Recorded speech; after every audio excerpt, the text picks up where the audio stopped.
start the session. Om Guru Brahma Guru Vishnu Guru Devo Maheshwara Guru Sakshat Parabrahma Tasmai Sri Gurave Namaha. Om Annado Sri Jagannatha Madguru Sri Jagadguru Mamatma Sarva Bhutatma Tasmai Sri Gurave Namaha. Om Akhanda Mandalakaram Vyaptam Yena Characharam Tat Padam Darshitam Yena Tasmai Sri Gurave Namaha.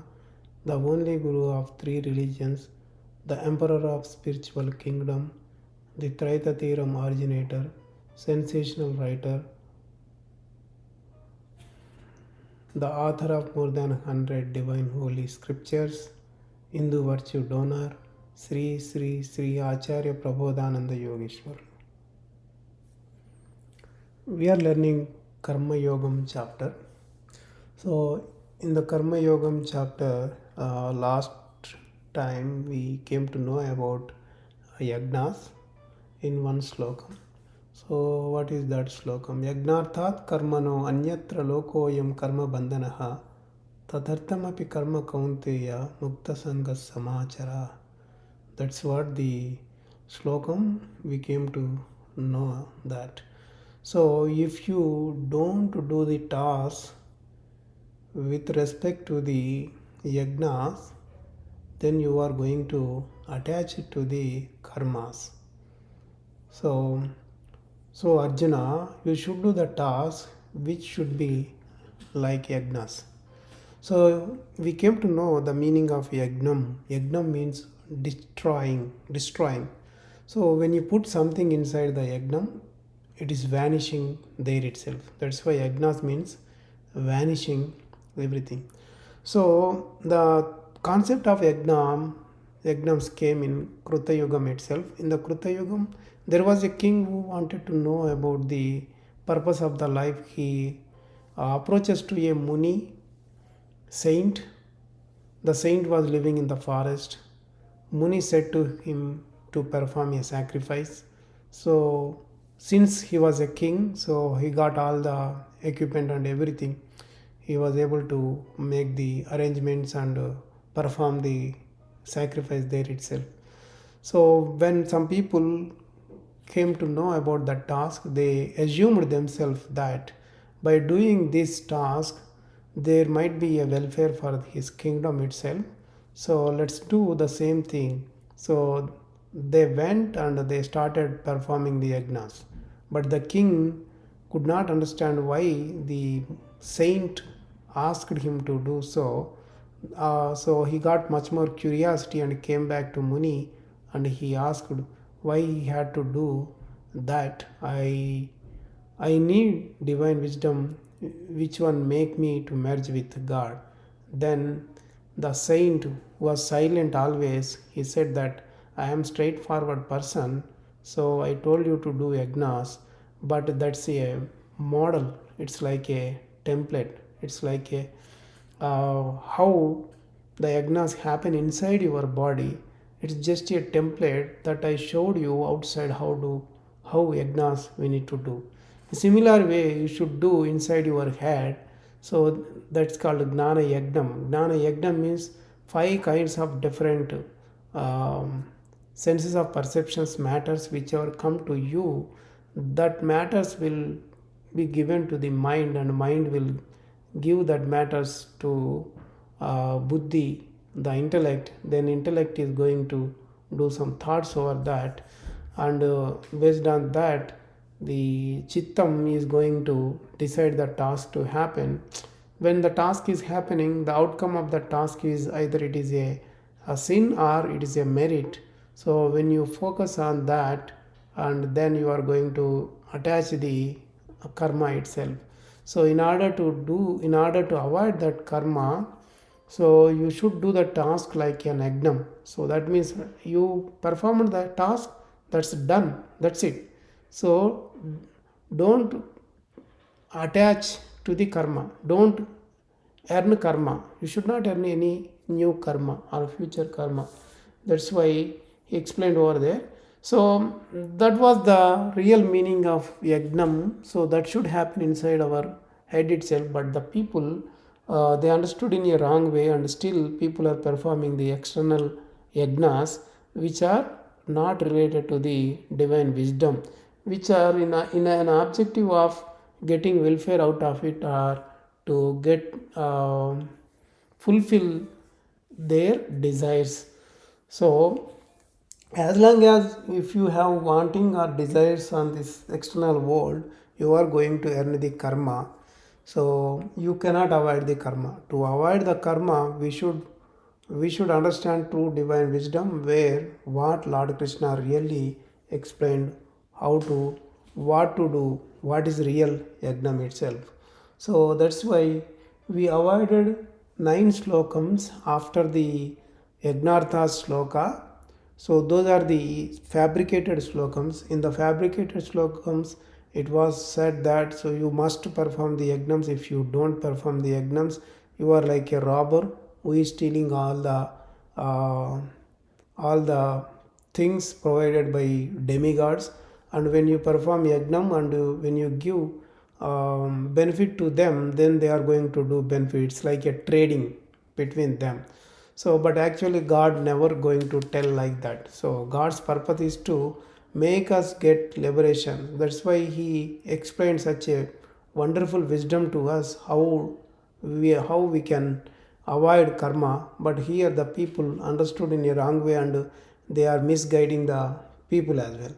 So let us know the next slokam, which talks about Brahma Yogam. So that's what we are going to learn today.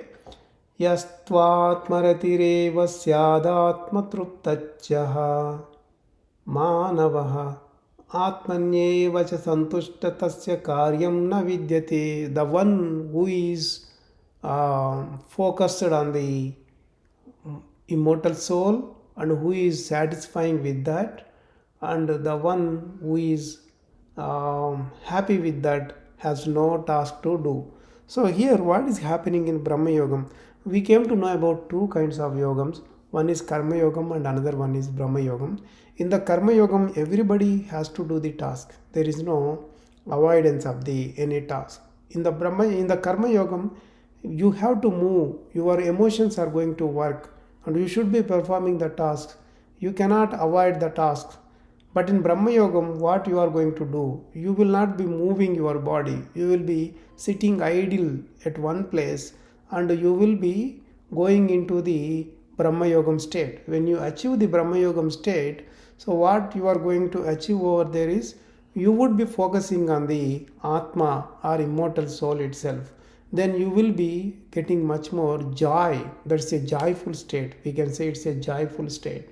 And you will be very happy in that state. So you should not do, you can't do any task. You don't have any task to perform in that situation. That's why he is saying that he does not do, so there is no task for him to do. That's what Lord Krishna is saying. So this Brahma Yogam is not meant for the people who are married, and the person, if he is having any dependent on him, like old people or something, if you don't earn money and don't provide bread and butter to them, in that case it's very hard to perform this. Because when you go and sit in the Brahma Yogam, so who is going to provide food for them?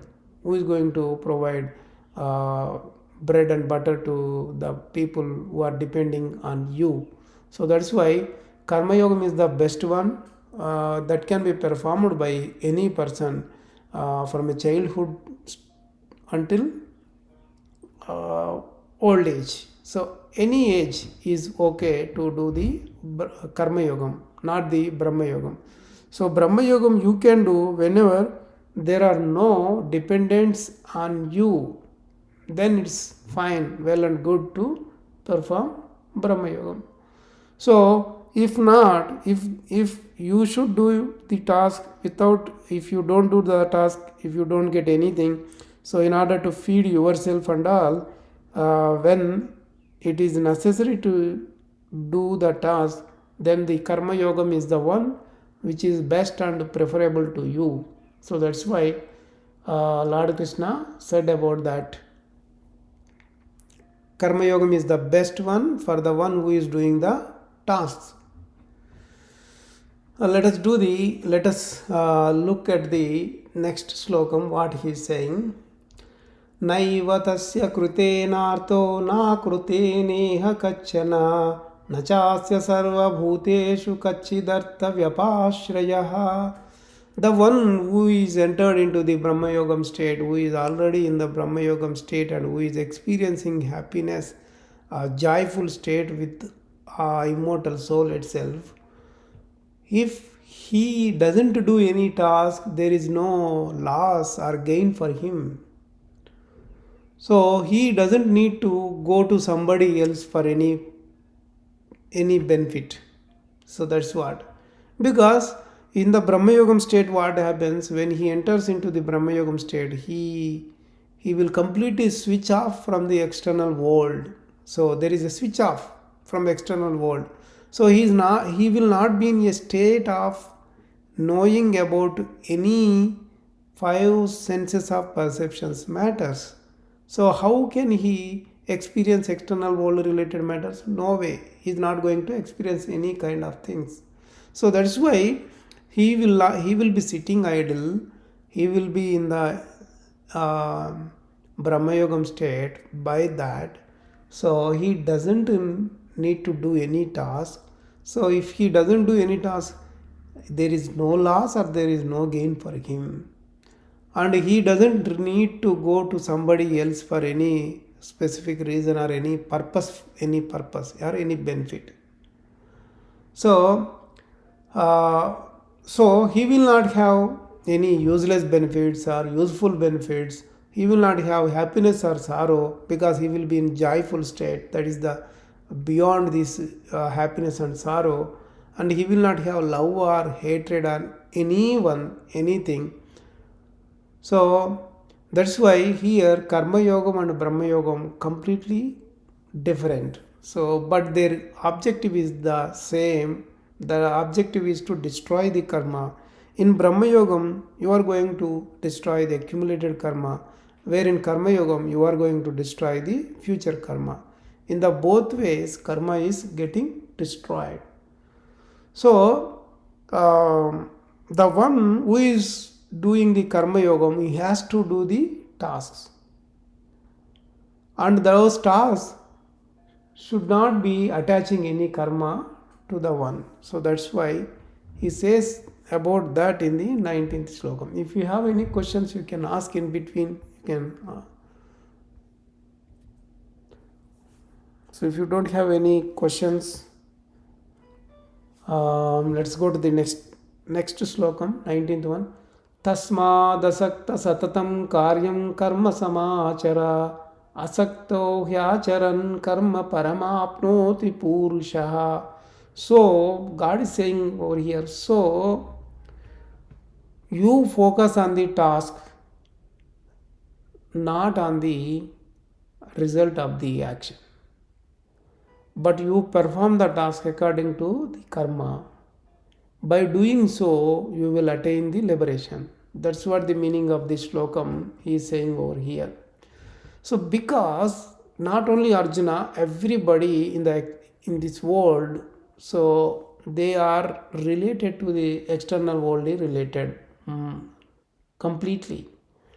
And also they are thinking that I am doing this task, because of me this action is happening, and because of this action I am getting this result, and by doing this I am going to achieve this. This is what everybody is thinking. But God is saying that you don't do this kind of thinking. So you should focus on the task itself, how the task should be performed. There is one example. God is the notion of the God will be explained much more with that example. If there is a cotton field, the cotton field, there are a lot more cotton plants are there. There are some insects which are destroying the cotton fields. The farmer, what he has to do? He has to take some action on that. What kind of action? He has to spray the pesticide over that so that all the insects will die. Here there are two things. One is the action is spraying the pesticide on the farm field. The result is killing the insects. The farmer should focus on the task. The task is spraying the pesticide. He should not focus on the insects. Since insects are getting killed, if he thinks that, oh, I am doing this task, because of this task insects are getting killed, since it is a sinful act, so I am going to earn sin. If he thinks like that, that means if his focus is on result itself, then that action, the outcome of that action is sin, because every action would have either sin or merit as a result. So when the farmer focuses on the result outcome, then the karma is going to attach to him. That's what here it is happening. That's why God is saying over here is, you focus on the task how to perform, not on the result outcome. And if you think that you are the reason for doing this task, and you are going to get this sin by killing these insects, so and also if you think that I am the one who is appointed to do this task, all these egoistic feelings, the ego, the I, when you have that feeling, then it is going to attach the karma to you instantly. When you avoid that I, the ego feeling there itself, then karma is not going to attach it to you. In that case, you will get the liberation, because when you don't earn karma, slowly you will be destroying all your past karma. When karma is gone completely, then you attain liberation. So that's why God said that even though if you are performing the actions, if you do not attach to any karma, when you don't earn any karma, then that is called karma yogam process. So this is the method is called karma yogam. The people who are with the families, if they are related to the external world, related, if they are in any profession or any kind of job they are doing, they can definitely follow this process, the karma yogam process. So let us see who else have followed this and what kind of benefit they achieved in the past. So let us see the slokam. कर्मणैव हि संसिद्धिमास्थिता जनकादयः लोकसङ्ग्रहमेवापि सम्पश्यन् कर्तुमर्हसि. So what God is saying over here, he is talking about Janaka. Janaka was the uncle to King Rama in the Ramayana. So Janaka was the king. He was ruling a kingdom. So the Janaka followed the Karma Yogam process. He followed the Karma Yogam process by doing all the tasks. Being a king, he did everything. So he followed the Karma Yogam process. Finally, he attained the liberation itself. So this is an example. That Janaka got the liberation by following the Karma Yogam itself. So what God is saying over here is, the king Janaka, like the people who attained liberation by following the Karma Yoga, you also should do the same thing, so that some people can identify you what kind of process you are following, so that they also do the same thing. So they also will know the Karma Yogam process.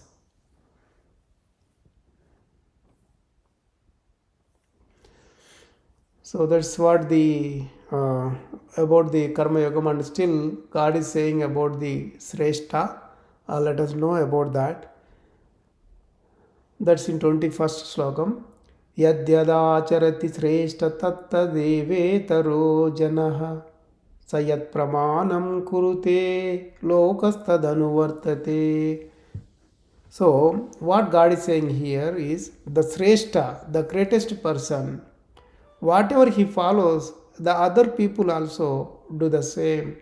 And whatever the standard he makes, others also do follow the same. Here, the word Sreshta, the word Sreshta, if you see the word Sreshta, nowadays there are some people whose name is ending with Sreshti, and also some people whose name is ending with Gupta in India itself. Sreshti and Gupta. In South India, Sreshti became Shetty, Shettiar, like that people are calling. So, before Dwapara, the age of Dwapara Yugam, before that itself, it was called much more popularly Sreshta and Gupta. Here, what is Sreshta? The greatest thing. Sreshta means greatest thing. Sreshta means greatest thing. Nahi gnanena sadrusham pavitramiha vidyate. God said in Bhagavad Gita that there is nothing matched to the, nothing comparable to the wisdom, since it is a divine related wisdom. So there is no comparable thing to the wisdom, because the wisdom is called the greatest one. The only greatest one is wisdom. So the shrestha thing is the divine wisdom only. So there is no pious one compared to the wisdom itself. So those whoever knew the greatest thing, the wisdom, were called as Sreshta long ago, and the one who got the secret wisdom. So since the uh, Rajavidya means the greatest education, and Rajaguhya, greatest secret, is divine wisdom itself. That's why it is called Brahma Vidya. Brahma Vidya, the sixth science is called the Brahma Vidya. So, in the olden days, long ago, the gurus, they used to tag their name as Gupta or Sreshta to the people who knew the divine wisdom itself. So, when it came into the Kali Yugam, when we came to the Kali Yugam, in the Kali Yugam, the things completely got changed, and it is attached to a particular caste itself, not to the people who knew actually the wisdom. So people used to think that the one who knew the Brahma Vidya or Brahma Gnanam, the big wisdom, the great wisdom, are called Brahmanas, and they used to call the people who perform the sacrifice Vaishyas here. So nowadays the meanings are completely changed. Now when somebody does the business, we call them as Vaishyas here. Why they called Vaishyas? Vaishwanara, Vaishwanara means the fire god, we can say the fire god. So in Bhagavad Gita, one Slokam, Lord Krishna said that Aham Vaishwanaro Bhutva Praninam Deham Ashrita Pranapana Samayukta Prachamyanam Chaturvidam. He said that, so he is going to destroy all four kinds of things you put inside the stomach as a fire in our body itself. So that's why he said Vaishwanara means he is fire itself. So the Vaishyas, the word Vaishyas came from the Vaishwanara. So after that, so when we came into the Kali Yugam, the Vaishyas means people are thinking that they do business, they get the things from somewhere else and put inside their shops, and they will distribute that people, so the things are gone from them. See, the meaning completely changed. The earlier days, they assumed that they are going to perform the Dravya Yagnam, that means they are going to do uh, inside their body itself. Now it came to the caste kind of thing in the present situation.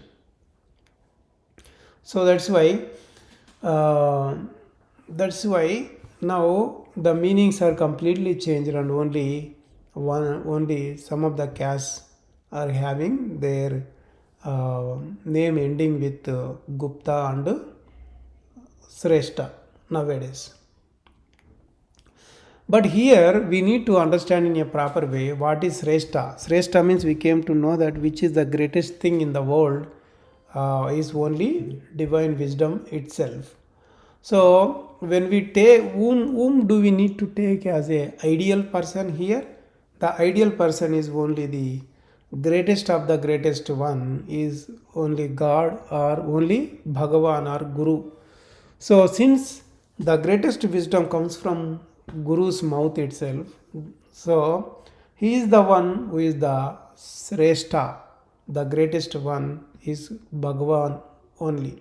So the Bhagavan, whatever he shows, the way everybody has to follow that. And whatever the standard he establishes, that standard everybody should follow that. So that's what the Shlokam says about the Sreshta. So if you have any questions, you can ask. Let us go to the 22nd Shlokam. न मे पार्थास्ति कर्तव्यं त्रिषु लोकेषु किंचन नानवाप्तमवाप्तव्यं वर्त एव च कर्मणि. So what Lord Krishna is saying over here, I don't have any duty to do the task.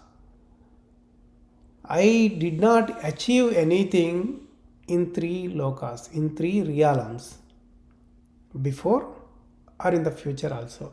Or in the future also I am not going to get anything. Though I am performing the task, he is saying here. So here, three realms, what are they? Tamasa, Rajasa, Satvika. These are the three divisions of dispositions. There are no specially three realms outside. Everything we need to apply the wisdom into our body, inside our body itself. So God is saying here that the task which he is performing with the three emotions, three divisions of dispositions, they are not required for him. And he is saying that with those three divisions of dispositions, until so far he didn't get anything, and in the future also he doesn't need anything to get it. Though with the emotions he is doing the task, he said. So why he is doing like that, let us know in the next slokam. Yadi hya हम न वर्तेयं जातु कर्मण्यतन्द्रितः मम वर्त्मानुवर्तन्ते मनुष्याः Partha sarvashah.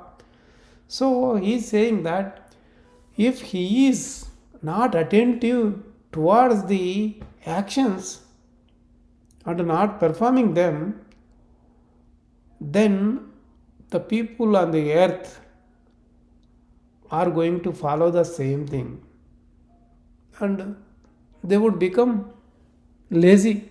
They don't like to do the task, because the Paramatma, the Absolute Soul, one aspect of him came as a Bhagavan or Guru onto the earth. He doesn't need anything to achieve. He is going to tell, his task is to preach us the true wisdom, that wisdom can destroy the karma. But he is not going to sit idle. He is saying that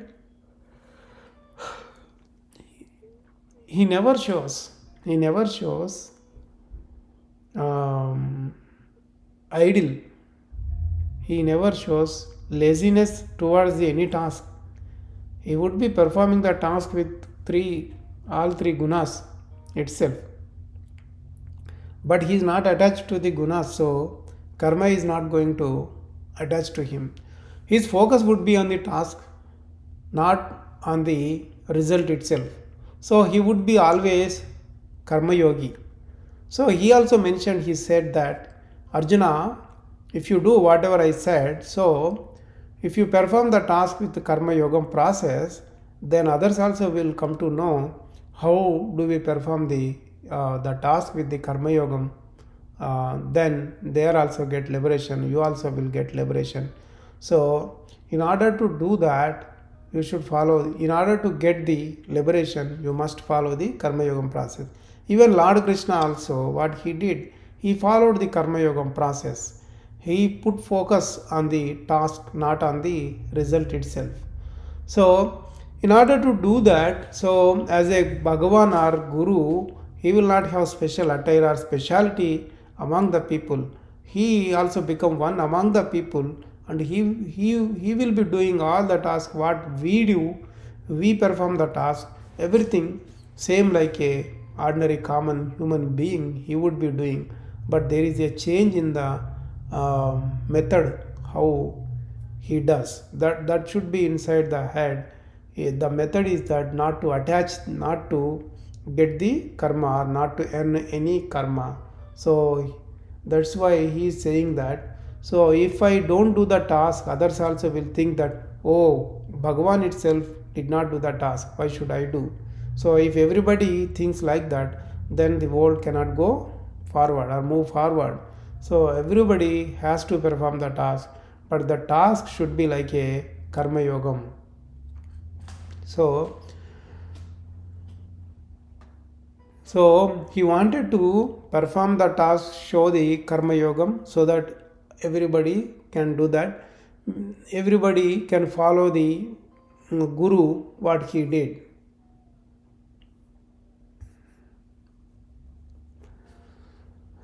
Let us end this session here. Let us do Mangala Pradhana and end the session. Om Mangalam Gurudevaya Mahaniya Prabodhatmane Sarvaloka Sharanyaya Sadhurupaya Mangalam. Prabodharpanam to everybody.